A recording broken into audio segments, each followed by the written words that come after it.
Hello everyone, welcome you once again my YouTube channel English for Let's Learn English. Guys, we are going to start once again English spoken course. ठीक है guys, आज का जो lecture है हमारा सबसे पहला लेक्चर है और सबसे ज़्यादा इंपॉर्टेंट. जब तक आप वर्ब को नहीं समझेंगे, जब तक आप जो हमारे अपकमिंग लेक्चर्स हैं उसमें आपको समझने में परेशानी आएगी. इसलिए परेशानी नहीं आए इसको हम यहीं पे ही सॉर्ट आउट कर लेते हैं. सबसे पहले वर्ब क्या होता है? क्रिया, इसे हिंदी में कहते हैं क्रिया. जो भी कार्य या एक्शन किया जाता है उसे वर्ब कहते हैं. फॉर एग्जाम्पल, ड्रिंक पीना, उठना, बैठना, टहलना, नहाना, सोना, रोना, पीटना, कूदना, भागना, मरना, हंसना, पीछा करना. These all are known as verb. ठीक है, वर्ब क्या होता है? बेसिकली दुनिया का कोई भी काम आप करते हो, कोई भी काम हो, उसे वर्ब कहते हैं.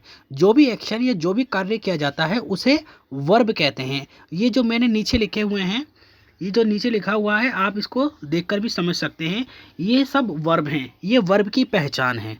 ठीक है, जो भी एक्शन या जो भी कार्य आप करेंगे उसे वर्ब कहते हैं. आई होप आप समझ रहे होंगे, और नहीं समझ में आए तो मुझसे कमेंट सेक्शन में कॉल करके पूछ रहे हैं. ठीक है, वर्ब कैसे कहते हैं?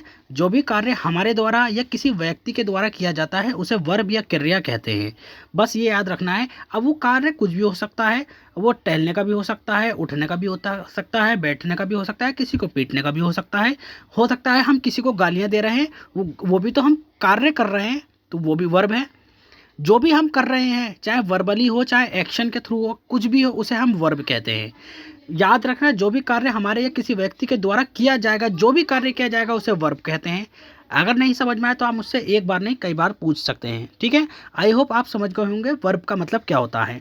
जो भी एक्शन या जो भी कार्य हमारे द्वारा किया जाएगा उसे हम वर्ब कहते हैं. अब वर्ब जब हम सेंटेंसेस करेंगे इजीली आप समझ जाएंगे. नेक्स्ट लेक्चर में मैं आपको टेंसेस कराऊंगा, जो हमारा लेक्चर 2 होगा, और मैं आपको 36 लाइन्स वंस अगेन फिर कराऊंगा. तो आप लगे रहिए और जुड़े रहिए हमारे साथ. जो समझ में नहीं आया आप मुझसे पूछिए, एक बार नहीं कई बार पूछिए. ठीक है, आई होप आप वर्ब का मतलब अच्छे से समझ गए होंगे. नहीं समझ में आया तो मुझे कॉल करें या मैसेज करें, मैं आपको बताऊंगा. Till then keep practising and keep learning, but please don't forget to like, share and subscribe our channel English for let's learn English. Thank you.